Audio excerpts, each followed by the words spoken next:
तो हालात देने वाला अल्लाह है, हालात को बनाने वाला अल्लाह है, लेकिन आदमी ने अपने औकात को नहीं भूलना। माल तब तक नहीं था, ऐ अल्लाह पहली सब पे लगे, ऐ अल्लाह आप ही सब कुछ करने वाले हैं, तुम आपके बगैर कोई कुछ नहीं कर सकता, आप कर दो, आप दे दो। जब अल्लाह ने दे दिया तो फिर ऐसा अल्लाह को बोला कि फिर निफाक के साथ दुनिया से जाने का टाइम आ गया। फिर मुसलमान भी नहीं होता। अपनी औकात को कभी नहीं भूलना चाहिए। महमूद गजनवी से शिकायत की इयाज की कि बादशाह सलामत, ये इयाज के पास एक अलमारी में खजाने से चुराया हुआ माल है, उसको रोजाना देखता है, किसी को देखने नहीं देता, और ये उस माल को देखकर रोज देखता है, अकेला देखता है, फिर बंद कर देता है तिजोरी। बादशाह ने कहा इयाज अलमारी ऐसी है? कहाँ है? कहा लाओ चाबी। खुलवाया तो उसमें 3 चीजें निकली, एक फटा हुआ जूता था, दूसरी एक तहबत थी, और तीसरा एक फटा हुआ कुर्ता था। खादिम से कहा बादशाह ने इसके अलावा कुछ नहीं निकला? कहा बादशाह सलामत इसके अलावा कुछ नहीं था। यार ये क्या चीज है? बादशाह सलामत जिस वक्त में आपके दरबार में आया था उस वक्त में इन्हीं चीजों को पहन कर आया था, और ये उठाकर इसलिए रख लिया कि रोजाना दरवाजा खोलकर देखता हूं और अपने नफ्स को मुखातब बनाकर कहता हूं देख अपनी औकात मत भूल।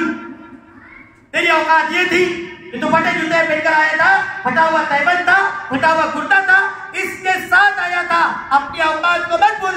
आज अल्लाह ने दे दिया तो अल्लाह को भूल गया। और अल्लाह को भूलने वाले का हाल और हश्र क्या होता है, उस हाल और हश्र का अगर आपको वो देखना है जिसने एक मर्तबा रसूलुल्लाह सल्लल्लाहु अलैहि वसल्लम से यह दुआ की कि या रसूलुल्लाह मेरे लिए दुआ कीजिए, अल्लाह मुझे माल दे दे। रसूलुल्लाह ने कहा देख तेरे लिए माल नुकसान है, नहीं या रसूलुल्लाह आप माल की दुआ कर दो, बस मौलाना कुछ नहीं, बस बरकत की दुआ कर दो, बस माल आ जाए, बस अपना काम बन जाए, बस दुआ कर दो मौलाना, बस तुम कर दो, कुछ भी कैसा भी आया हो जाए, हराम का हलाल का कैसा भी, इसका लूटकर उसका लूटकर, बस आन दो बस। अल्लाह के नबी सल्लल्लाहु अलैहि वसल्लम ने जब उन्होंने नहीं माना, रसूलुल्लाह सल्लल्लाहु अलैहि वसल्लम ने हाथ उठाकर दुआ कर दी। जो आदमी 5 टाइम नमाज के लिए आता था, अल्लाह ताला ने ऊँटों में बकरियों में बरकत दी, बढ़ती चली गई। मदीना में थे, 2 टाइम नमाज को आने लग गए, असर और ये फजर में और मगरिब में। कुछ दिन के बाद में थोड़ा सा दूर गए, फिर जुम्मा को आने लगे, फिर कुछ दिन के बाद में दूर चले गए। जब रेवड़ बन गया तो जंगल में चले गए।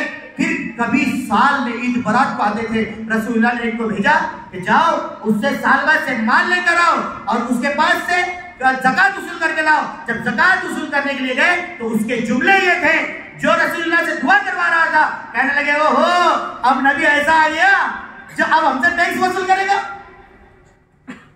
ज़कात देने के बजाय टैक्स वसूल करेगा।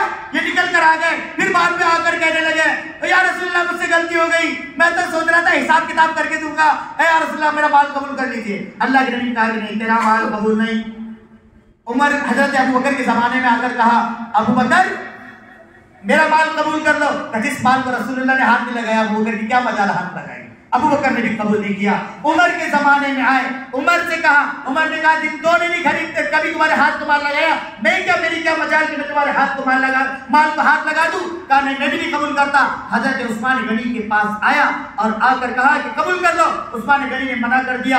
जब उस्मान गनी ने मना कर दिया, निफाक की हालत में दुनिया से चला गया।